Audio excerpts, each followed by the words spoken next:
I should start with a confession. I'll fess up that the rather stupid and childish question was entirely mine of why there have been no great British artists. And it was a question which we wanted to ask because it isn't an easy question to answer, though it looks like an easy question to answer.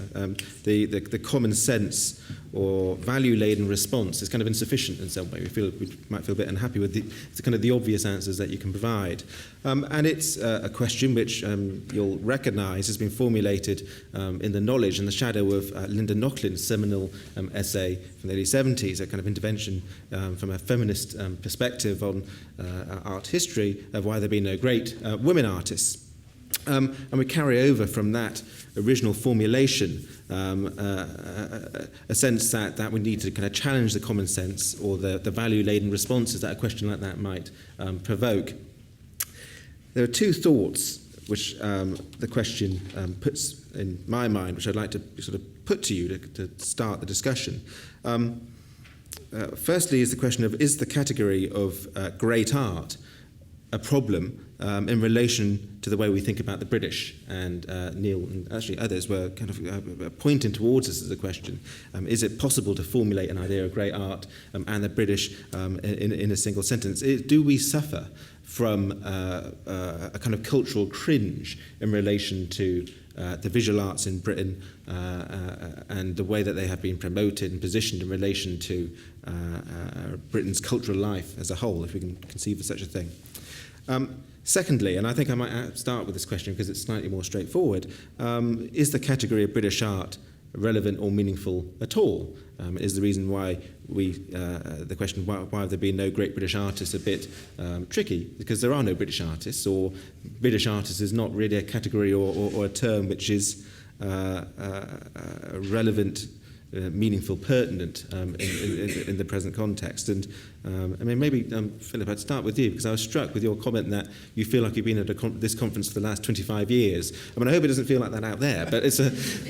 But I think I know what you mean there. That this has been a set of questions that we've kept returning to, and should we actually give up? You can't give up. I was brought up a Methodist. As far as I remember, there are no religious images in the tape. It's really nice and secular and it won't frighten anybody. I was brought up a Methodist who believed that repentance is unlike innocence, which means you can't wish away the category British. And what I was trying to argue, there are now so many invested partners, people, from auction houses to private galleries to art fairs. There are a whole set of people now who claim to define British art that, even if Tate Britain renamed itself Tate Häagen-Dazs, it wouldn't really matter, because the truth about it is there are lots of other agencies out there who want to define British art for market reasons, for a whole set of reasons. So this is a question of power. You don't have to like these institutions, not like them for the sake of argument. What you need to do is recognise they're out there. So even if the Tate cancelled this discussion wouldn't stop. And yet the Tate does have a claim to representativeness, right? It is, historically, is the national collection of British art. Marc, this is what you're responding to. It's certainly the place you could start. In 2013, it's being rehung here, and it's being rehung, the collection, essentially in a totally historical sense. You'll be able to walk from art created in 1550 to the present day around the outer rim of the top floor of this gallery, and you will get it'll be possibly a superficial sense, but a sense of what has been created within these walls, if you like, over the last 400 to 500 years, which it doesn't give a conclusion, but it certainly starts the debate. Although you might say that it's a state-sponsored version of what it's British a state-sponsored, art, but without any state intervention. So, so in that sense, I think it's a few people's opinions, but I sort of pretty much trust them. I can see I'm the grit in the oyster today, aren't I? I'm the one who's looked to be difficult, so I should. I mean, there are three things. Listen, you know, of the two takes, I much prefer Tate Britain to Tate Modern, so let me just say that so I'm not hung, drawn and quartered as I leave this place.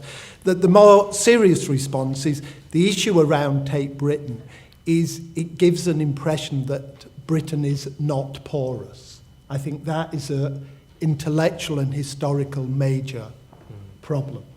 You know, it's true, you know, if you want to put Richard Hamilton or Paolazzi there, you know, you need to think in terms of Duchamp. You need to think in terms of Schwitters. And actually, the real problem, I don't think, you know, because there has to be a sense of Britain until the place collapses, and I hope Tate Britain's here for a long time. But the truth is, it's very difficult inside this narrative to be able to give a sense that, you know, Britain's been a kind of, or the countries that constitute Britain have been a kind of railway station where all kinds of things have started and stopped. And I think that's the major problem of hiking modernity off there and having Britain here. Well, there you're referring to a set of historical realities about what British culture has been in terms of porousness and its complexity and so forth. But you could also, in perhaps more kind of mercenary terms, or in terms of a kind of a contest over value and power, you could also say, well, is this about who has been in the position to authorise what British art is? And I mean, you were suggesting that there's a shift there from the public sector to the private, and we're not recognising in this forum, perhaps, and in other kind of discussions, we're not recognising the potency of the commercial sector in promoting an idea of Britain. But what is also happening, of course, is shifts in the political realities of Britain now. And I'm kind of wondering, where you have two Scottish contributors on this panel. Great British art is one thing, but and marketing Tate Britain because it's in our name and it's in our constitution, as it were, is one thing. But what about the claim to representativeness, which we seem obliged to make? And you know, for all the kind of subtlety of your argument there, Marc, I mean, nonetheless, you could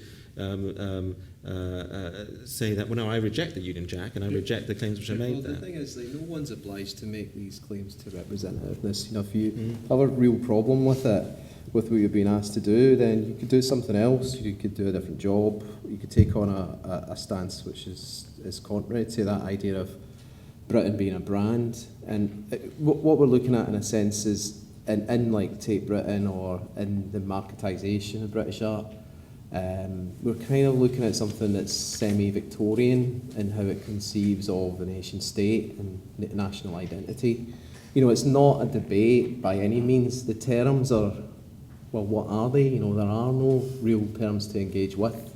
It's not like the kind of debate that people would have in France or in Ireland or Scotland or, you know, in Belgium about ethnicity. It's kind of nowhere. It is really just a full stop. This is the brand. This is Britain. You know, there's nothing to engage with. It's so kind of lame in that sense. I mean, there's no real geopolitics there. If we're talking about this idea of globalisation, it kind of cuts both ways. Yeah, it is things like Basel popping up in every city around the world, but it is also what happens in a very localised situation. So it might be, well, what is happening in Sheffield at the moment? How have they been able to create quite an interesting dynamic there around some independent spaces, the art school, and their kind of relations that they've established between themselves and with other similar cities and other similar organisations globally. That's irrespective of Britain or England or any of these kind of national configurations. So it's a kind of irrelevance in the sense that it belongs to the 19th century. It's not a 21st century globalism. It's a 19th century conceptualisation. That's the problem. I mean, surely, though, the purpose of today, though, is to try to tackle the question, because you have a collection here in the Tate, in Tate Britain. You have, I'm sure you must, somewhere, you have rules of inclusion. Unless you are running, Tate as a kind of supermarket where, you just stock the stuff that thinks, that the public wants, it sells well. They can come in and fill up their shopping basket of this thing called Britishness and walk out, and every customer will do this differently. That doesn't hold, if you think of Tate Britain as essentially a kind of a political or national vehicle. You have to do more than that. You have to actually define. We have to figure out. I'm sure you must have rules of inclusion when it comes to buying work, and that defines the holding, and then that becomes an attraction to work in partnership with other institutions around the world. So unless you're not working with that, then you're working in a supermarket model, and it's all about just what attracts an audience. It's not neutral, it's completely politicised, and to say that, we don't want to deal with it, or we'll let people deal with it, and it's not really our job, you can't do that. You've already made these decisions. The institution has already made a certain sort of decision to even call itself British or take Britain, and you can't get away from it. You have to deal with it. Although I think it's not being dealt with very well. I mean, certainly when I'm in sort of talking about Tate, and I'm going to Tate, I just say old Tate or new Tate. That's just how easy it is for me. And people know exactly what I mean by that. And then in a way, these things are sort of analogous again to, if we think about when Tate Modern appeared and when it appeared at the sort of height of, Blair's time in the last government, and how kind of innately linked, I think, in a lot of people's minds to that kind of concept that is, it's like new versions of Britain and old versions of Britain. And I take your point that you can take the old version of Britain and update it, which is what Tate Britain is very good at doing, I think. But it's still essentially an old version of Britain. And that in itself can be defined, and you can add to that collection as long as you have rules of inclusion, which are... What are the rules of inclusion? It's completely scripted by New Labour's project. The new is the modern, Tate Modern, and everything that is not in there is the old. It's the sort of tradition. Yeah, I think there is some truth, but in that project. Without declaring it, I remember a guy who was very close to the project in Tate Modern, who'd been very central to it, throwing his arms around me at the opening of Tate Modern. He was drunk as a skunk, and saying, "Do you know what we've invented today, Philip?" He said, "The Alton Towers of the art world." So there is a way in which it's old and new, but there is a way in which Tate Modern has been kind of re-scripted into entertainment, where the choice isn't going to Tate Modern and the Royal Academy, but going, as it were, on the eye, or going. So there's that dimension. But even if it is a political project, there's a great poem by Wallace Stevens called 13 Ways of Looking at a Blackbird. And there is a way in which you could set up Tate Britain as a kind of 13 ways of looking at Britishness. So I didn't know until Marc said, that you're going to have this single narrative, and the danger of that is it's the old Arthur Mee version of Britain. You have to be my age to know who Arthur Mee was. He was a guy who wrote encyclopedias that my mother bought because she thought they would educate me when I was very young. But the truth is, that single story is the issue. So that's the first thing. The second thing is, it isn't representative. The collection may be. The truth is, because of the nature of the building, you never show the collection. But I want one day for somebody to take every painting out of Tate Britain and put drawings on the wall. You very, very rarely, Tate Britain, which was just full of drawings for a week, would feel like a completely different place. So it seems to me that, you can conjugate this Britishness in ways that at least make it both popular, because I do believe that the museum belongs as far as possible to the people, and intellectually interesting. I do think those two things are not mutually exclusive. It's neither, though, this debate, and I think that is the problem with it. It's not popular, and it's not intellectually stimulating. It's as though it's kind of as though... Well, you're part of it, and I'm part of it, so this is... Yeah, I don't mean the debate we're having right now. I mean, generally, the kind of level at which this question is engaged by institutions or organisations that seek to speak for Britain. There is no real intellectual stimulus. There's no debate. I wonder, there is a thread between Philip and actually most of your contributions this morning, which is, we're fretting about Britishness and we're fretting about British art and identity and the rest of it. But is this a problem for only a particular kind of class of tenured museum professional and academics? I mean, is it something which is a problem or an issue, certainly for our international visitors who come to galleries and come to museums? Is it a problem really even outside of the national institutions and outside of London? I mean, is the perspective from Edinburgh or Newcastle or Sheffield or Norwich something else again? I mean, are we fretting when we don't need to, or not fretting enough? Well, you have to, as a professional, fret about these things because, it's your responsibility to do that and to come up with, answers to some of your questions, which is why I keep pressing you on as a representative of the Tate about what the rules of inclusion are, because then you're excluding people. We might debate all that, But this is another chance. It's not a British disease, if that's what you're saying. It's a global problem, and it's something that people think about all over the world. But this idea of Britishness is a kind of 19th century form of nationalism, and we're way beyond that. And that's why I'm saying it's irrelevant, because it's not. It's like you're saying the same thing about the market and the need to think about that. Yeah. It's irrelevant in the terms that we're discussing it. It's not useful to talk about Victorian-style nationalism. Yeah, but can I just we don't say... have that. We don't have that sort of sovereignty in the world. Never mind in Britain. It just does not exist. But one of the things, I remember sitting, if not in this hall, in one remarkably like it in Tate, listening in a conference just like this one. It is like a Borges short story, this. And Stuart Hall was on the panel. And Stuart saying everybody was kind of getting off the lifeboat, if that's what it was, of Britishness.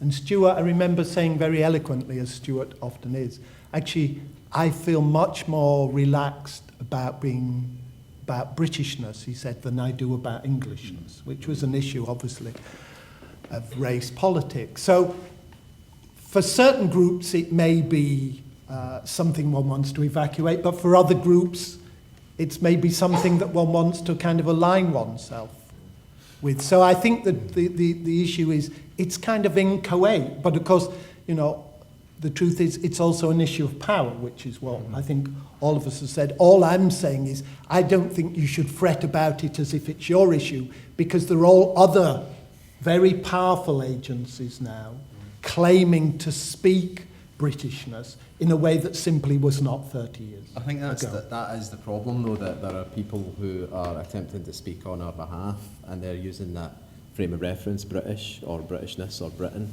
and I take exception to it every single time, because it isn't framed in a meaningful way. It's framed in this 19th century nationalist or ethnic Britishness, and Stuart's a good this kind of brings us around to me finally giving a response to Craig's question. I'm not going to get the wording exactly right, but we do have a formula for what we acquire in terms of British art, which is artists who are born or worked in Britain, or who have contributed to the history of art in Britain, which is a fairly generous, or seems a fairly generous formula, and we're working, and that hasn't always applied in the past. And I would sort of suggest we have kind of tried to shift, but it's a long and slow process. Okay, but then Marc, what's the issue? Why, given the centrality, I sound like the religious not on the thing, and I'm not, but given the centrality of religion to Britain, to art in Britain, to Gothic art in Britain, which I know slightly predates 15th century, why is there no image of religious art on those posters? Does it frighten the natives? I think no, it wouldn't frighten the natives. It certainly wouldn't frighten the natives in the building. We could very happily and very easily juxtapose a religious work against another and would have no issue with that at all. We haven't, and maybe we should, and I understand that. Yeah, I think it's slightly more complex. A Christ nailed to a cross is kind of slightly, it's not what you want to do on a Saturday afternoon. Well, what's religion? What's the tradition? Which one? Right away, we move right into the other meat of this discussion, which we've barely touched on, which is the ethnicity of Britain, which has been mentioned, but not in. It's a remarkably white audience. We're all white, and it's an interesting. We at Tate, the audiences that we have, do not represent the audience at Tate Britain, which is at the centre of London, does not represent the makeup of London in any way. But that's why I raised this issue, which when the director of the National Gallery told me, the most inclusive, ethnically speaking show they'd ever had was, by far, he said, just extraordinary, the transformation of the audience. was images of kind of medieval Christianity. And you thought, okay, so there are different ways of thinking about diversity. Well, there's a museum in Glasgow, the St Mungo Museum of Religious Life, which tries to do that, tries to sort of show a kind of history of objects or visual culture through religious or religious thought, and it is diverse just because it can't be otherwise. How else would you do it? But all I'm saying, that's one of the things that Tate could ambitiously and bravely or foolishly think about. There's quite a lot of Bible in John Martin, but it's of a particular brand. Can we just sort of turn to that question of, we're kind of leaving aside the question of cultural value and the cultural cringe. What about the issue of the market?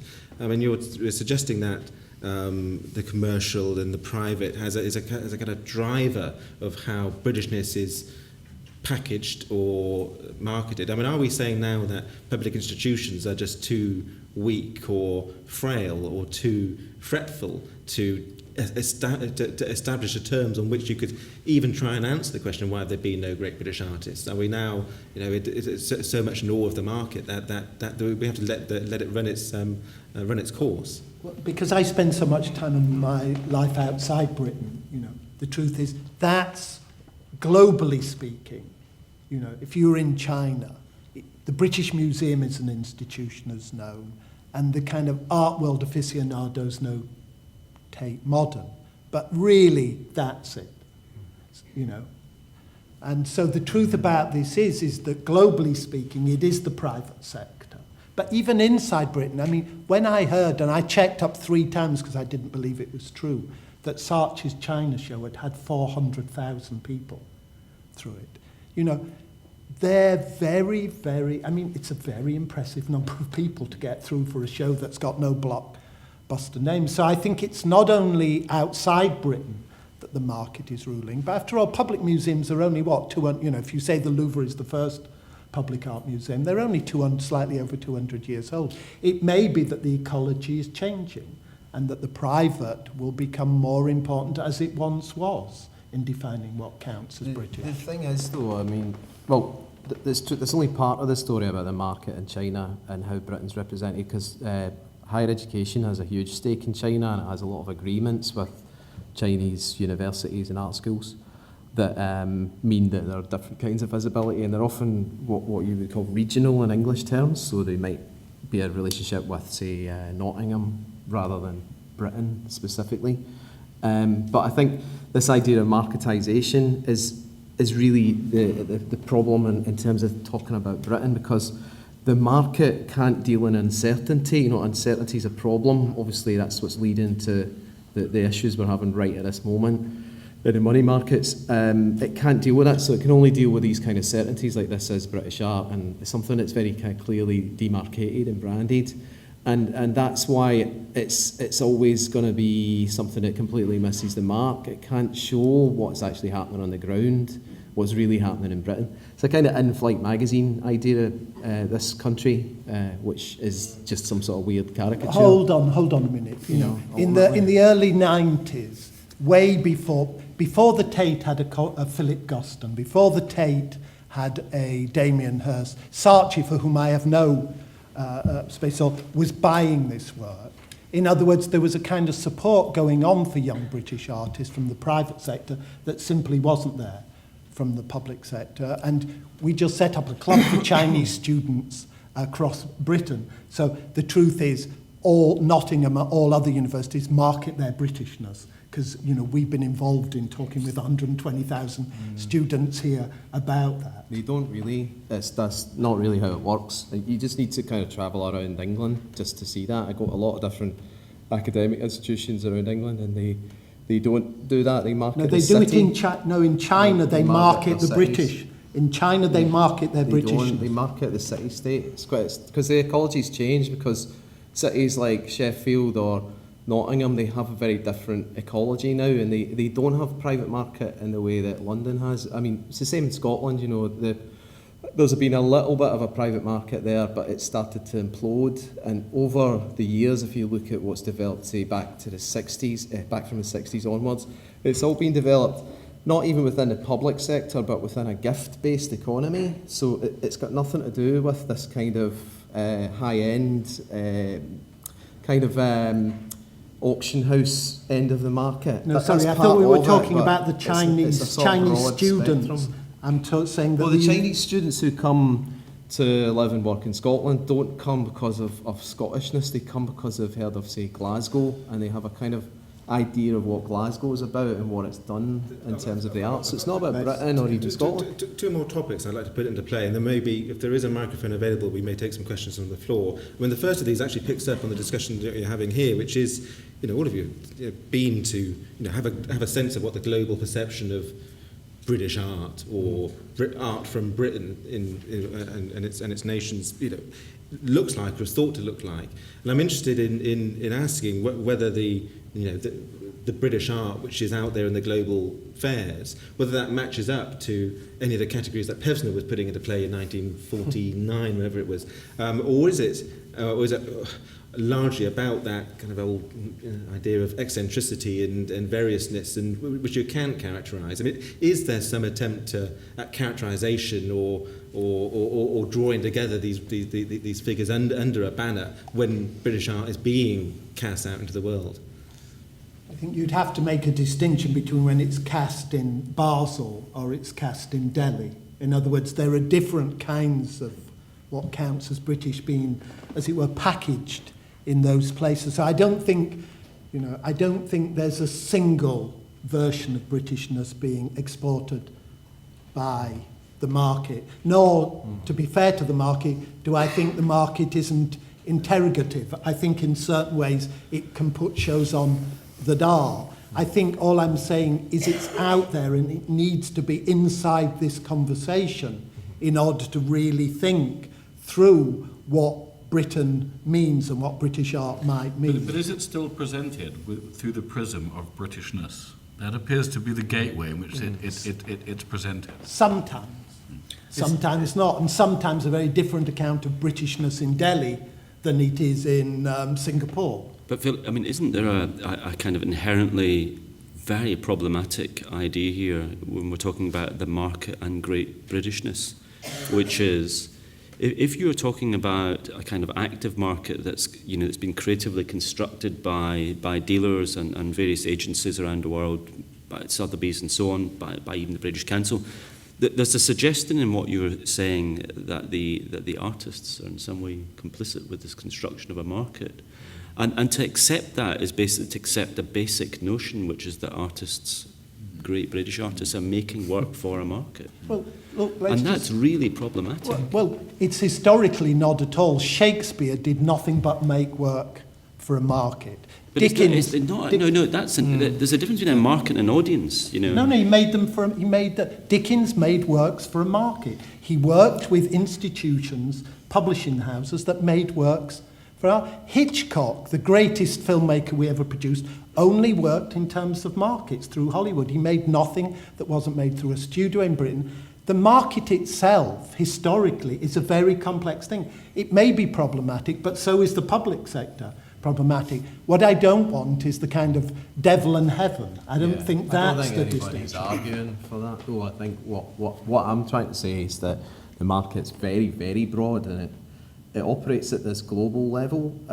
At that level, artists are just basically mercenaries. The idea that they might just be marketed in relation to British art would only work for the sort of art that is very overtly flag-waving. The kind of YBA stuff that came out of London briefly for a few years, that kind of art.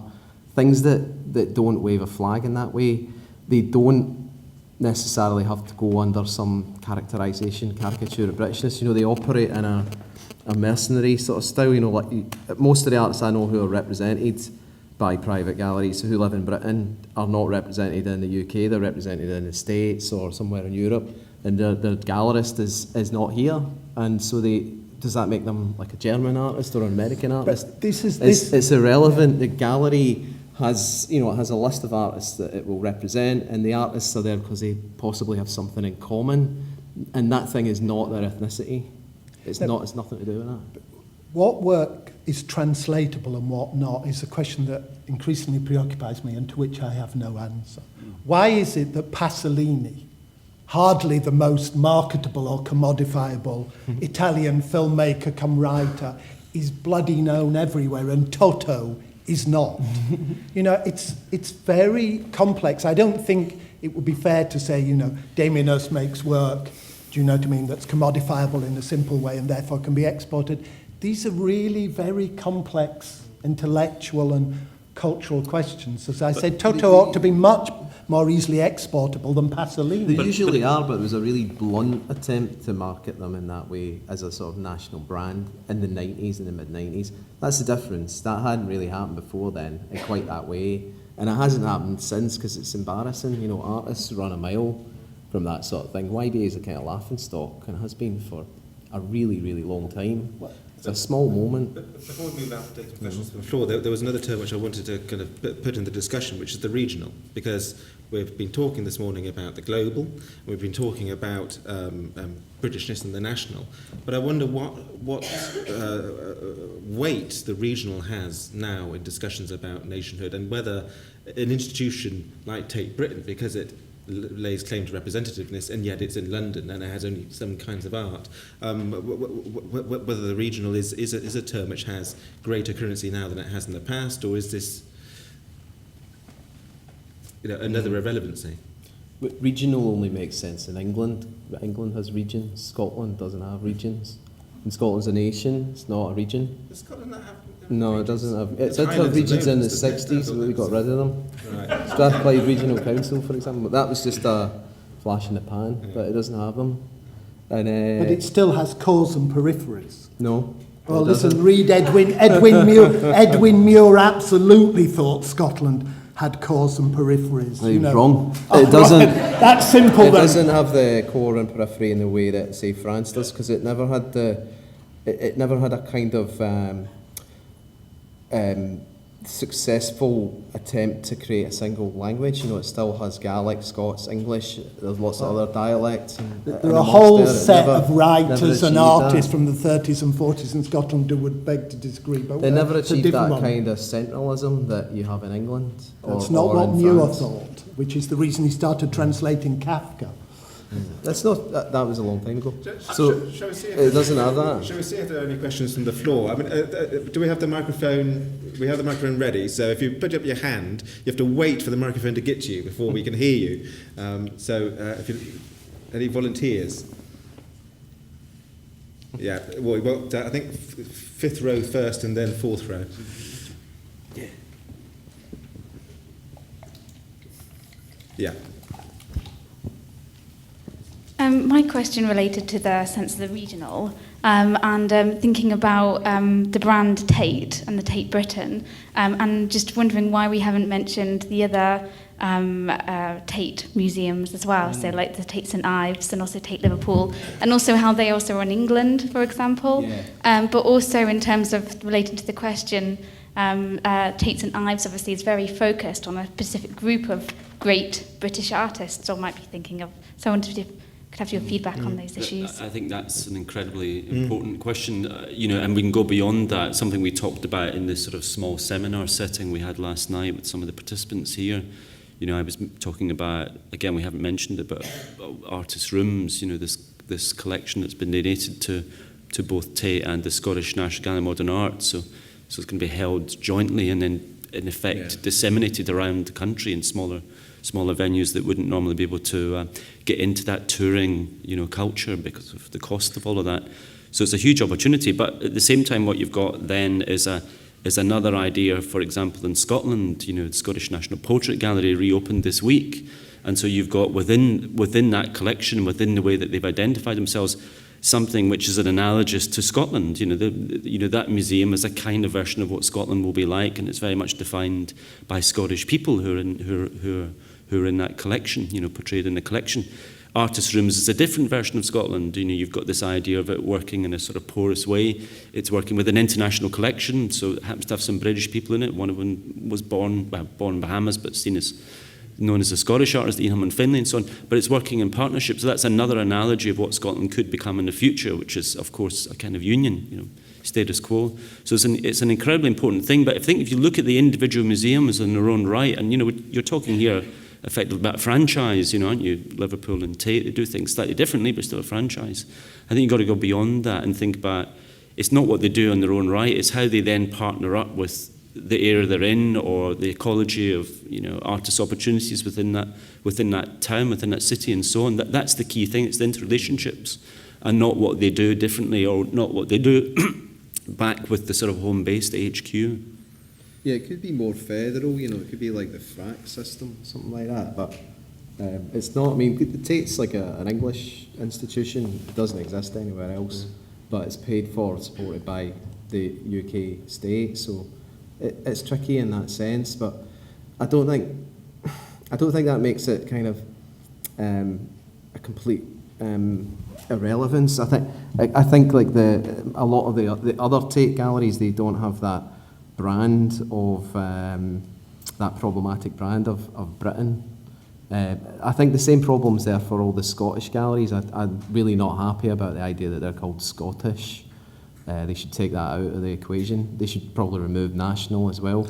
They're just what they are. There's a portrait gallery, there is like a modern gallery. They should just be those things. We don't need it. It's unhelpful. And it wouldn't matter then. We could have a modern gallery in London and one in Edinburgh and whatever. We can have them all over the place. But we don't need to kind of say this one is for the whole of the UK and that one's just for Liverpool and this one's for Cornwall. They're just there. I think that's fine. I don't think it's a... I'm interested, Marc, your campaign, how does it go down in Liverpool and St Ives? Well, it's specifically not for Tate as a whole, so it doesn't go down there because it's not seen there. But they must have a view. I'm sure they would have a view. But you haven't asked them. Well, no, hang on, because it's so the reason for that is a clarification not of Tate as a whole, but a clarification of this gallery. Yeah, but since there's an ecology, you can't define what this is without defining the relationship amongst the whole of them. Absolutely, and each one, and Tate St Ives has a particular reason for being, as does Tate Liverpool, which is related only to the artworks that we show. And the artworks that we show in both those galleries are not limited to artworks created by British artists or artists living in Britain. So the definition is completely different. Let's move on to row 4. I wanted to ask, in your Take Britain What's Britishness campaign, did you ask your visitors what they thought Britishness was? And if you did, was there any kind of consensus from them? That's actually the next phase that we're doing. Actually, we haven't done it yet, but in next year, we're relaunching our website completely in January, February, and that's going to be a big part of that, where we want to have that debate out there. And I really have no idea how it's going to go. I think it'll be inflammatory, rude. Most of it will be crap, and some of it will be fantastic. Well, why don't you make that the campaign? So it's crap Britain, rude Britain, inflammatory Britain, and some of it fantastic. Yeah. If that's the truth, then that's what we should do. Okay. It probably is. In the middle, I think it's about 6 or 7. Yeah. Thank you. Several of the speakers have spoke about ecologies and these kind of buzzwords around academia at the moment. But it seems that if we are dealing with an ecology, it's very heavy-handed and myopic because we've looked at large buildings, they're easy to see. We've looked at art fairs, they're pretty obvious. But there's a whole load of stuff in the grass, in the undergrowth, tiny little things we might need microscopes for, which haven't been mentioned at all. And there is a politics and an ethics that isn't being dealt with by casting our gaze only over the largest of those machines.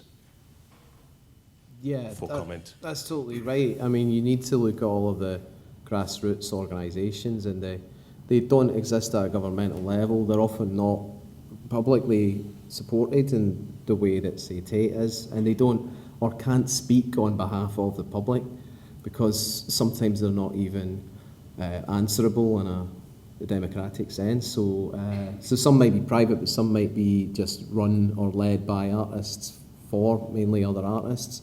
But that's kind of where the culture is generated, and places like the Tate is where it's kind of mummified and sold back to tourists. So totally got to take issue with that. That's completely a ridiculous assertion. I mean, one of the things that Tate set up in the last year, 18 months, has been the Plus Tate concept, which is basically working with, whether you wish to call them regional or not, that's what they are, but 18 galleries around the country which are small and could benefit in some way either from loans or from some experience that Tate has, either curatorially or in a more commercial context, of benefiting a far wider group from what is not a mummified institution, but is physically stuck in largely in They London. would benefit just as well from closing the Tate down and giving them the money to do their own thing. You know, we don't need to have a centre to tell us when and where to make culture. Caroline, let's give you the microphone. Hello. I mean, that would be one thing to try intellectually in any case. But I think the notion that everything has to feed from a centre isn't actually the ethos of something like that network. And so the notion of tiny and your undergrowth and an ecology and networks are all in the air, and collaboration is the mantra, in a way, of the moment. But it can be valuable and it can be transformative. And actually the point about Plus Tate that we've found isn't so much the notion of Tate at a centre at all, but actually it's the relationships between the different parts of the network. Some of them are all large by microscopic standards, but somewhere like Grisdale is relatively small, for instance, which is one of them. And the point for us has been not that Tate is dominant or central, although there are difficulties and dangers in that, but it's actually the strength between the different partners. And I think with this project too, the partners are the regional museums, all institutions, as Philip has said, publicly funded, set institutions, 19th century institutions. And so a real issue, and we seem to talk an awful lot about Tate today for a number of reasons, and we're sitting in Tate Britain, but a real issue is also, yes, if you did take away intellectually, now let's just remove, not just the money, but just remove Tate, and then have a look at what the ecology would look like. It'd be much stronger. It's already there. So let's do it. As a 19th century organisation, this particular branch of the Tate, I'm less worried about other Tates that are in England. I think it's the problem of Tate Britain, just by virtue of its name, having to take some kind of centre stage. It's the same. We have the same problem in Scotland with the National Gallery of Modern Art. It's kind of useless, really. We don't need it. We shouldn't have it.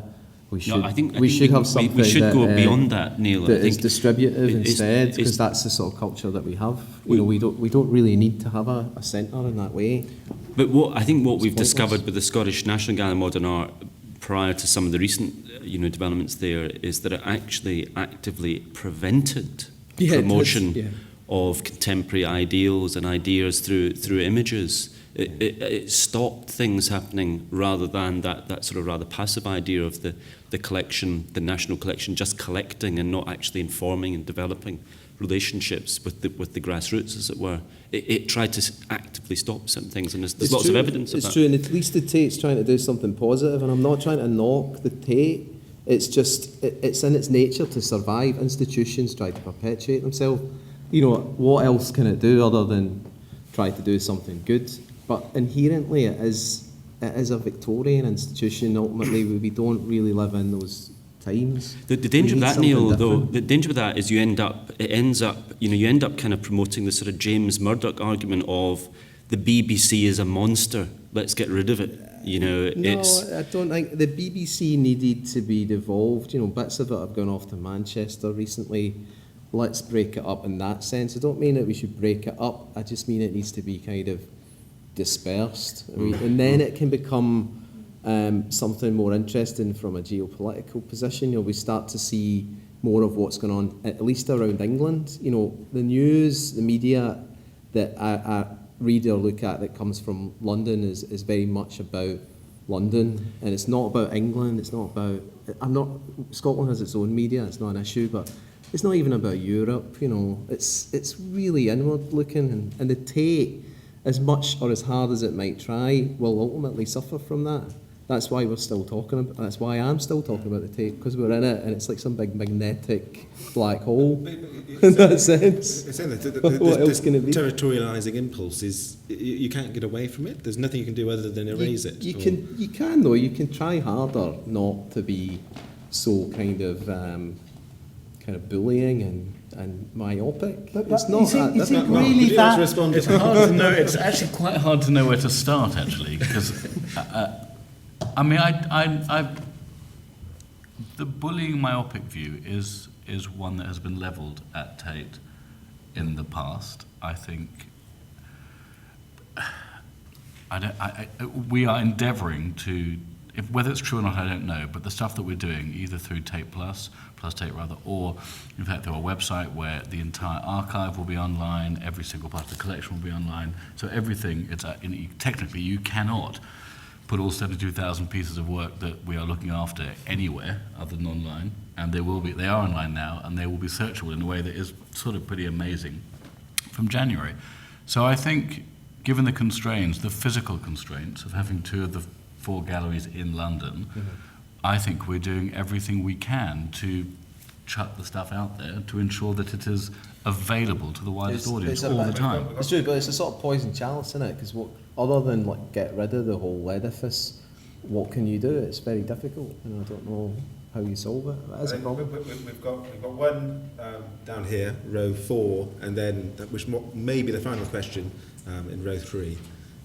So I'm treating you very anonymously by your geography rather than anything else. But yeah. I think I'd just like to say that the representation from Norwich Castle Museum here is well aware that we started working with Tate going back to 1991.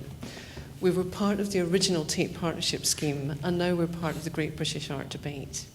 I think that one of the things that is really important out of these 2 different partnerships that we've had with Tate is this sense that it is mutually beneficial.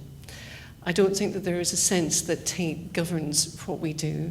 I think that increasingly that relationship has softened over the years. To begin with, we received exhibitions from Tate, then we began to co-curate, and now we curate exhibitions independently, but in consultation with Tate and with our colleagues, and indeed with our partners through the Great British Art Debate. I think that what is important within this relationship is the fact that we as a regional museum, together with our other regional partners, are able to feed back ideas to Tate. We are the fingertips around the regions, being able to actually have an impact on the way that Tate thinks and is able to work with us in order to improve accessibility to our collections and developing new ideas as to how those collections might be used.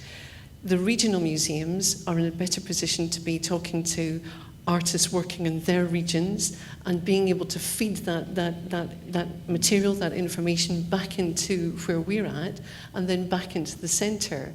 So I think that there is this spread happening across England now that has been evolving since the early 1990s that really makes where we are with the Great British Art Debate a very important juncture as to what happens next. And I just think that it's important that we recognise that what happened in 1991 with starting to talk to Tate has really taken us a long way. I think it's brought the debate a long distance. I'm rather sorry that we're having this debate at this point in the Great British Art Debate, because I think that discussion should have been happening before the Great British Art Debate actually kicked off properly. But I think to suggest that Tate is in a bullying position with the regions. I didn't say that it was. I said that there's an idea of centralism that exists in English politics, particularly in London, in Westminster in particular, in the media, which imagines that everything happens in one place and can be understood from that one place. So there's no geopolitics. The kind of tentacles that are going out to the regions that you just described are a way to try to rectify that situation, but they're still centrist, because as you just said, we feed back to the centre. There's a centre. That a network doesn't have a centre. A genuine network is open. So what you've described isn't a network. It's a kind of devolved government as in there's still a central governance that's taking place. It's better than what was there before, but it's not good enough as far as I'm concerned. And I don't want to be part of a politics that isn't genuinely interested in networks. I'd prefer to have a completely open, free market than have something like that. But we're standing so I on don't the want threshold to be part of it. what could develop into what you're suggesting. We've had to travel that distance to build those relationships, to build trust within relationships, in order to maybe be at that point where we can start to contemplate that as being a real It's better, it's good, but it's still totally compromised. It's typical kind of UK politics, totally compromised. We still have a royal family, but we're supposedly a democracy. It's not good enough. I've had enough. I want it to happen quicker. We're going to be focusing on the question of where after lunch, and we need to move now towards lunch. There was a question which was, or a point which is lodged here. So, question. I've actually worked in collaboration with Tate Liverpool for the last 2 years, and somebody actually asked me, I can't stand Tate, and it'd be much better without it. And I just went, well, obviously, for me, it wouldn't be. I'll be out of a job. That's the first major problem. But within Liverpool, having Tate there has just brought so much money into the whole city and to the art world. Liverpool Biennial went, from strength to strength with the invention of Tate in the city. We've got fantastic little institutions which work in collaboration with Tate on some projects and sometimes have their own exhibitions going on. I mean, Tate Liverpool at the moment's got Alice in Wonderland, and various other institutions around the city went, we're kind of join in, and it's become like a whole kind of city of celebration, which kind of evolves around the one institution. Now, sometimes Tate follows other people, but if you took that away, it would completely change the city and change the atmosphere. And although it's great, and obviously I'm here and taking part in this and being in London, I have a very different sense of what Tate is up in Liverpool, and I'm very proud to be a part of that, actually. So it's not really a question, but I just wanted to point that out. But it's an example of what could be a federalised Tate, right? And the benefits of that, why that would be a good thing, as opposed to a kind of centralised Tate. Yeah. And I think it would be really, really nice just to kind of have more Tates, just little ones, just trying to get it out there for everybody else to see. Because I know the website's going to be redeveloped and that's going to be really useful, but there are quite a lot of audiences around Britain that can't get to Liverpool, St Ives or London, or might not have the internet as well. So that'd be really interesting for Tate to develop. I can see there are lots of hands going up and lots of questions, but I think we should try and stick broadly to the schedule and take a break to recuperate. How am I going to choose one for all this? I would remind you that you can formulate your questions for the final panel, put them in the box over lunchtime. We are due to reconvene. Well, we're due to reconvene at 2 o'clock. So please do be back in here promptly at 2 o'clock, and we can continue the debate. But I'm sure, in the meantime, you'd like to join me in thanking our panellists from this morning. Thank you.